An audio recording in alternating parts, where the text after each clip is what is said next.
Hello प्यारे बच्चों, कैसे हो। आज हम लोग क्लास 11th के हॉर्नबिल के फोर्थ चैप्टर पर डिस्कस करेंगे, जिसका टाइटल है लैंडस्केप ऑफ द सोल, जिसका हिंदी होता है आत्मा का भू परिदृश्य। प्यारे बच्चों, एक बहुत ही इंटरेस्टिंग कहानी है जो हमारे दोनों अंतरात्मा में क्या चलता है, मन मस्तिष्क में क्या चलता है और वह चीज़ें क्या होती हैं, इस पर विस्तृत चर्चा करेंगे। यह कहानी जो है वो आत्मा के भू परिदृश्य, पूर्वी देशों और पश्चिमी देशों के कलाकारों की सुंदरता और इच्छाओं की अलग अलग भावनाओं का उजागर करने का प्रयास करती है। ध्यान रखना, कौन कौन से, पूर्वी देशों और पश्चिमी देशों के कलाकारों के मन में सुंदरता क्या होती है, इच्छाएं क्या होती हैं, उनकी भावनाओं को अलग अलग उजागर करने का प्रयास करती है। पूरब के जो कलाकार हैं वे शिल्प के साथ एक सक्रिय और भावनात्मक जुड़ाव अधिक पसंद करते हैं। ध्यान रखना दोस्तों, वे सक्रिय और भावनात्मक जुड़ाव अधिक पसंद करते हैं। जबकि अगर हम वेस्टर्न कंट्रीज वालों को देखें तो उनकी आंख सटीक रूप से जीवन के शारीरिक रूप से देखने के लिए तरसती रहती है। लेखक ने अपनी बात को सिद्ध करने के लिए 3 अलग अलग कहानियों का सिलेक्शन किया है। 2 कहानी चीनी लोक कथाओं पर आधारित है और एक कहानी बेल्जियम की लोक कथा पर आधारित है। तो हम छोटी छोटी पहले तीनों कहानियों को देखते हैं, फिर देखते हैं कि पूर्व के देश के लोक कलाकार और वेस्टर्न के जो पेंटर कलाकार हैं उन दोनों की सोच क्या है, दोनों का कंपैरिजन करने का प्रयास करते हैं। प्यारे बच्चों, 18th सेंचुरी में यानी 18वीं शताब्दी में एक चीनी चित्रकार था जिसका नाम था बू डाओजी। इनके विषय में एक रहस्यमयी और रोमांचकारी कहानी या कथा सुनने को मिलती है। जो चीन के टैंग सम्राट जुआन जोंग थे, उन्होंने अपने यहाँ का जो चित्रकार, फेमस चित्रकार था वू डाओजी, उसको अपने महल की दीवार को सजाने के लिए एक सुंदर पेंटिंग बनाने का आदेश दिया ताकि दीवार की शोभा अच्छी हो सके, महल की शोभा अच्छी हो सके। उस एक्सपर्ट पेंटर ने बहुत ही शानदार चित्र बनाया। कहा जाता है यह उसका अंतिम चित्र था जो एक भूदृश्य था, एक लैंडस्केप था। चित्रकार ने अपने चित्र को बनाने के बाद उसे बहुत ही सेक्रेटली पर्दे के पीछे छिपा दिया था ताकि कोई उसको देख ना सके, सिर्फ और सिर्फ सम्राट ही उसको देख सके। सम्राट आए और काफी समय तक उस आश्चर्यजनक तस्वीर को देखते रहे, मन ही मन आह्लादित हो गए और उस चित्र की भूरी भूरी प्रशंसा की। उसने चित्र में ऊंचे ऊंचे पर्वत, घने जंगल, झरने, आकाश में उमड़ते घुमड़ते बादल, पहाड़ी, लोगों को पगडंडियों पर चलते हुए दिखाया था, उड़ते हुए पक्षी, बहुत खूबसूरत नज़ारों से भरी हुई पेंटिंग थी। जब चित्रकार ने देखा कि महाराज बिल्कुल वशीभूत होकर के चित्रों को देख रहे हैं, तब उसने महाराज से कहा, महाराज देखो, वो जो पहाड़ है, चित्र में इशारा करके कहता है, वो जो पहाड़ है उसकी तलहटी में, उसके आंचल में एक गुफा है और उस गुफा में एक परी रहती है। इतना कहने के बाद चित्रकार ने जोर से एक ताली बजाई और रहस्यमयी ढंग से गुफा का द्वार खुल गया। चित्रकार बोला, महाराज, गुफा के अंदर का नज़ारा इतना शानदार है कि उसको शब्दों में वर्णन करना मेरे लिए अति मुश्किल है। आइए, मैं आपको गुफा के भीतर ले चलता हूँ, आपको मार्ग दिखाता हूँ। चित्रकार गुफा में प्रवेश किया और उसके गुफा में प्रवेश करते ही जैसे वह इन किया, गुफा का द्वार बंद हो गया और महाराज बाहर ही रह गए। वे अवाक थे और देखते देखते उनकी नज़रों के सामने से वो पूरा हिलता डुलता जो चित्र लगा हुआ था वो गायब हो गया और वो कलाकार जिसका नाम वू दाओजी था, वो और उसके ब्रश यानी उसकी जो कूंची थी, उसका एक भी चिन्ह कहीं दीवार पर शेष दिखाई नहीं दे रहा था। और उसके बाद वह कलाकार यानी वू दाओजी कभी दिखाई ना पड़े। प्राचीन चीन की जो शास्त्रीय शिक्षा जो क्लासिकल एजुकेशन है, उसमें यह कहानी बड़ी ही महत्वपूर्ण भूमिका निभाती है वू दाओजी की, उसके पेंटिंग के, उसके रहस्यमयी ढंग से गायब होने की। और ऐसी ही कहानियाँ चीन के जो प्रसिद्ध लेखक हैं जैसे कन्फ्यूशियस हैं, सब लोगों ने कन्फ्यूशियस का नाम सुना होगा, झुआनझी का भी नाम सुना होगा। इन लोगों ने अपनी पुस्तक में ऐसी कहानियाँ खूब लिखी हैं। ये कहानियाँ ये दर्शाती हैं, ये बताती हैं कि उस समय जिस समय ये घटना घटित हुई, उस समय चीन में कला को किस दृष्टि से देखा जाता था। ये समस्त चित्र सभी अध्यापकों को अपने शिष्य को सही मार्गदर्शन करने के लिए बहुत ही प्रेरणा का काम किया करते थे। दूसरी कहानी एक चित्रकार के बारे में बताती है।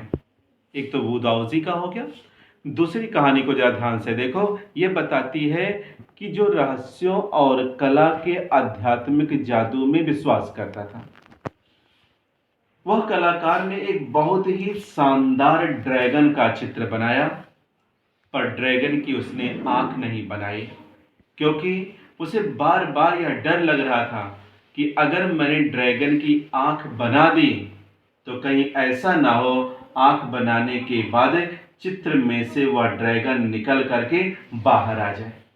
एक ये भी कहानी है जिसमें चित्रकार ने अपने चित्र में आंख ही नहीं बनाई। एक वू दाओजी वाली कहानी हो गई जिसमें वू दाओजी अंत में गायब हो जाते हैं। और अब तीसरी कहानी को लेते हैं जो मध्य युग की कहानी है, 15वीं शताब्दी की कहानी है, और यह कहानी यूरोप से यानी बेल्जियम से संबंधित है। बेल्जियम का एक जिला था एंटवर्प, वहाँ पर क्विंटन मेसी नामक एक लोहार रहता था। बहुत गरीब था, बड़ी कठिनाई के साथ वह अपना जीवन यापन करता था। वहीं बगल में एक चित्रकार था और वह एंटवर्प में रहने वाला क्विंटन मेसी नामक लोहार चित्रकार की बेटी को पसंद करता था, उससे विवाह करना चाहता था। लेकिन चित्रकार अपनी बेटी का विवाह किसी कीमत पर उस गरीब लोहार से नहीं करना चाहता था। इसीलिए उस लोहार ने एक दिन प्लान बनाया और चुपचाप चित्रकार के स्टूडियो में घुस जाता है। वहाँ वह देखता है कि चित्रकार ने एक बड़ा ही नवीनतम चित्र बना रखा है। उसी चित्र पर जाकर के बहुत ही शालीनता के साथ, बहुत ही कुशलता के साथ उसने वहाँ पर एक फ्लाई, एक मक्खी बना दी, और मक्खी को उसने इतनी कोमलता से बनाया था कि बिल्कुल सजीव लग रही थी। जब चित्रकार अपने स्टूडियो में आया और उसने अपनी पेंटिंग पर मक्खी को बैठे हुए देखा तो वह मारने के लिए उसे आगे बढ़ता है। लेकिन जब वह मक्खी के करीब यानी उस पेंटिंग के करीब पहुंचता है तो उसे ज्ञात हो जाता है कि अरे ये मक्खी तो असली नहीं है, बल्कि किसी के द्वारा बनाई गई चित्रकारी का सबसे सर्वश्रेष्ठ नमूना है।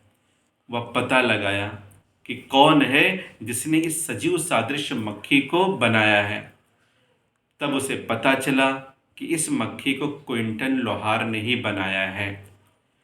तो वह सोचता है कि क्विंटन लोहार तो बहुत ही बढ़िया कलाकार है, और उसने उसे बुलवाया अपने स्टूडियो में एक ट्रेनीज के रूप में, एक प्रशिक्षु के रूप में रख लिया, और आगे चल करके उसने अपनी बेटी का विवाह भी उसके साथ कर दिया। और आगे चल करके और समय जैसे जैसे बीता, वह अपनी लोहार कलाकारी में निपुण होता गया और आगे चल करके अपने युग का एक बड़ा चित्रकार बन गया। प्यारे बच्चों, ये तीन कहानियाँ अलग अलग थाट रखती हैं और हम निष्कर्ष निकालते हैं कि यूरोप में जो कला है उसका लक्ष्य इतना अधिक समानता पैदा करता है कि वास्तविकता का भ्रम हो जाए। ये ध्यान रखना है इसका। यूरोपीय कला का मेन थीम है, यानी कला में इतनी अधिक समानता पैदा कर दी जाए कि वास्तविकता का भ्रम हो जाए। ये यूरोपीय कला का मेन थाट है। जबकि एशियन कला में अगर हम देखते हैं तो इनकी कला का जो लक्ष्य है वो है आंतरिक जीवन का सत्व, आंतरिक जीवन की आत्मा। ये दो थाट ये लोग रखते हैं। चीनी कलाकार वास्तव में अपने काम में गहरा अर्थ, अपने काम में गहरी भावना रखते हैं, जबकि यूरोपीय लोग बाहरी दिखावे और जीवन जैसी समानता के बारे में हमेशा चिंतित रहते हैं। और थोड़ा चाइनीज पेंटिंग और यूरोपियन पेंटिंग में थोड़ा और अंतर हम लोग देख लेते हैं। प्यारे बच्चों, चाइनीज पेंटिंग अत्यधिक अब्स्ट्रैक्ट होती है और इसे ज़्यादा एक्सप्लेन नहीं किया जा सकता, जबकि ये जो यूरोपियन पेंटिंग्स होती हैं वे ज़्यादा फिगरेटिव होती हैं और ज़्यादा रियलिस्टिक होती हैं। ये दोनों में डिफरेंस है। और देखा जाए, ये चाइनीज़ पेंटिंग है, चाइनीज़ पेंटिंग में पेंटर चाहता है कि हम इनर लाइफ है और स्पिरिट को फील करें, उनका अनुभव करें, जबकि यूरोपियन पेंटिंग के जो पेंटर हैं वे चाहते हैं कि आप केवल वही चीज़ देखें जो वो दिखाना चाहते हैं। और भी अंतर अगर हम चाइनीज़ और यूरोपियन पेंटिंग में देखें तो मिलता है कि चाइनीज़ पेंटिंग में पेंटर चाहता है कि जो व्यूअर्स हैं उनका जो एक्टिव, जो उनका कहने का मतलब है कि जो उनकी सोच है, जो उनकी विचारधारा है वो पर्टिकुलर ना होने पाए, यानी कहीं ना कहीं जो वो दिखाना चाहते वही वो ना देखें, अर्थात वो हर व्यू को देखें जैसा वो स्वयं देखना चाहते हैं। जबकि यूरोपियन पेंटिंग में अगर देखें तो पेंटर चाहता है कि वो केवल सिंगल व्यूज़ को ही देखें। आओ इस विस्तार को हम शेंसुई के रूप में प्रदर्शित करते हैं और देखते हैं। यानी ऐसे अगर अंतर किया जाए चाइनीज़ पेंटिंग के बारे में, यूरोपियन पेंटिंग के बारे में, तो एक विचारधारा नई निकल कर आती है जिसको शेंसुई विचारधारा कहते हैं। इस शेंसुई का मतलब होता है पर्वतीय जल। अगर दोनों को साथ साथ प्रदर्शित करें तो ये दोनों भूदृश्य का घोतक बन जाते हैं। पर्वत जो है उसमें जो माउंटेन है, पर्वत जो है वो यंग है, जो लंबवत आकाश की ओर जाता है, धूप में स्थिर रहता है, गर्म रहता है, शुष्क रहता है। अर्थात कह सकते हैं कि ये वर्टिकल है, नर रूप है। जबकि दूसरी तरफ देखें, जल जो है वो यिन है, जो धरती पर लेटी है, हॉरिजेंटल है, द्रव है, नम है, ठंडी में ग्रहणशील है और विश्व ऊर्जा की प्रतीक है और नारी जातीय का एक पहलू है। यानी जो पर्वत है उसको हम मैस्कुलिन मान लें और जल जो है यानी जो यिन है उनको हम फेमिनिन मान लें। लेकिन एक तीसरा तत्व भी प्यारे बच्चों इसमें आता है जिसकी अनदेखी नहीं की जा सकती है, वो मध्य का रिक्त स्थान है जहाँ उनकी पारस्परिक क्रियाएं होती हैं। इसकी तुलना हम योग से, इसकी तुलना हम प्राणायाम से कर सकते हैं, जिसमें सांस को अंदर ले लें, फिर सांस को रोकते हैं, फिर श्वास को बाहर निकालते हैं। प्यारे बच्चों, ये जो तीनों चीज़ें हैं, श्वास को अंदर लेना, श्वास को रोकना, फिर श्वास को बाहर निकालना, श्वास इसमें निलंबन शून्य है। जहाँ पर साधना होती है मध्य का शून्य पर्याप्त आवश्यक होता है, क्योंकि इसके बिना कुछ हो भी नहीं सकता। यही डायोस्ट व्यू ऑफ द यूनिवर्स है। वास्तव में डायोइज्म जो है is interaction of yin and young, जहाँ चीनी भूदृश्य में व्हाइट और अनपेंटेड पार्ट होता है वही रिक्त स्थान होता है और उसका भी प्यारे बच्चों अपना मतलब होता है।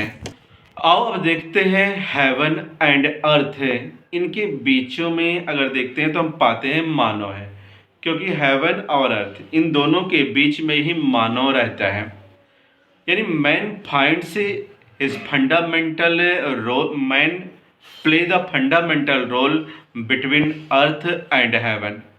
Man is channel of communication between poles है, इसीलिए उसकी उपस्थिति आवश्यक है। किसकी? मानव की। कहाँ पर? अर्थ और हेवन के बीच में।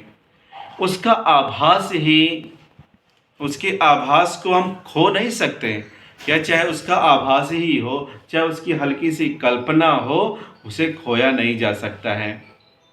एक पेंटर थे फ्रानाकोइस, इनका पूरा नाम उनका फ्रानाकोइस चेंग है, माने वो चाइना के थे। उनकी आश्चर्यजनक अभिव्यक्ति में अगर देखा जाए तो मानव भूदृश्य की आंख होता था। आओ अब लास्ट में चलते हैं। आओ अब देखते हैं आर्ट ब्रुट। ब्रट का मतलब होता है क्रूर, ब्रुट का मतलब होता है निर्दयी। इस कॉन्सेप्ट को 1940 में एक फ्रेंच पेंटर ने दिया था जिनका नाम था जीन ड्यूप्लेट, जिसे हम लोग आउटसाइडर आर्ट भी कहते हैं। यानी आर्ट ब्रट को हम लोग आउटसाइडर आर्ट भी कहते हैं। In fact it is a genre of art and outsider construction made by untrained artists who do not recognize themselves as an artist। यह कला जो शैली है, यह जो कला शैली है आर्ट ब्रुट, यह कला शैली उन लोगों को कला के रूप में वर्णित की जाती है, यानी यह कला शैली उन लोगों को एक कलाकार के रूप में वर्णित करती है जिन्हें कलाकार होने का कोई अधिकार नहीं है, क्योंकि उन लोगों ने कोई औपचारिक प्रशिक्षण प्राप्त नहीं किया है। यानी हम लोग सीधे कहें आर्ट ब्रुट उन कलाकारों के द्वारा बनाई गई रचना है जिन्होंने औपचारिक प्रशिक्षण प्राप्त नहीं किया है। फिर भी अगर एक बात और हम देखें, वे प्रतिभा और कलात्मक अंतर्दृष्टि खूब रखते हैं, उनको अच्छी तरीके से प्रदर्शित भी करते हैं। इसके सबसे सर्वश्रेष्ठ उदाहरण हैं अगर देखा जाए अपने भारत में, वो है चंडीगढ़ का एक गार्डन जिसके निर्माता थे नेकचंद्र, जो वर्तमान में इस दुनिया में नहीं है, और उस गार्डन का नाम था रॉक गार्डन। वास्तव में ये चंडीगढ़ का एक प्रतीक है, चंडीगढ़ का एक सिंबल है। आज अगर चंडीगढ़ का नाम लिया जाता है तो रॉक गार्डन, उसी को नेकचंद भी कहते हैं, बिना उसके अधूरा होता है।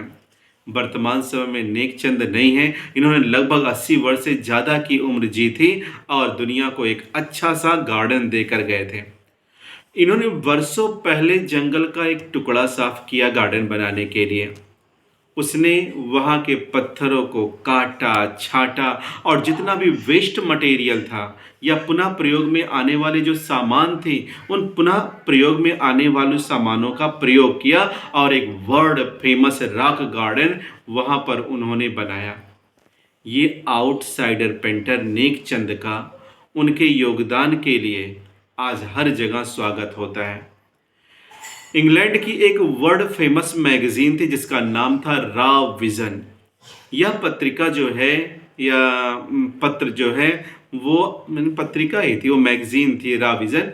यह पत्रिका आउटसाइडर आर्ट के अपने फ्रंट पेज, यानी अपनी पत्रिका के जो फ्रंट पेज था, सन 2005 में के अपने 15वें संस्करण में रॉक गार्डन की पाषाण कला में women by the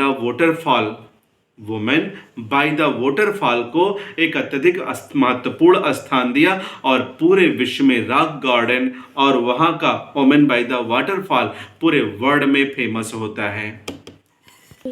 art brought यानी रॉ आर्ट है, इसका विचार उन कलाकृतियों का है, उन कलाकारों का है जो सांस्कृतिक और कलात्मक दोनों के प्रभावों को अपनी अपनी कच्ची अवस्था से मैच्योर अवस्था में लाने का प्रयास करते हैं।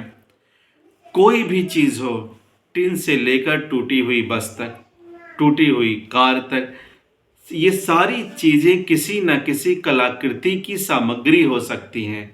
वास्तव में किसी न किसी कलाकार का एक ब्रश हो सकती है, एक पेंट हो सकती हैं। ऐसे ही चीज़ों का प्रयोग नेकचंद्र ने किया और रॉक गार्डन का निर्माण करके अपने सपनों को पूरा किया। रेल्म ऑफ नेकचंद यानी पूरे रॉक गार्डन को नेकचंद का साम्राज्य कहा जाता है।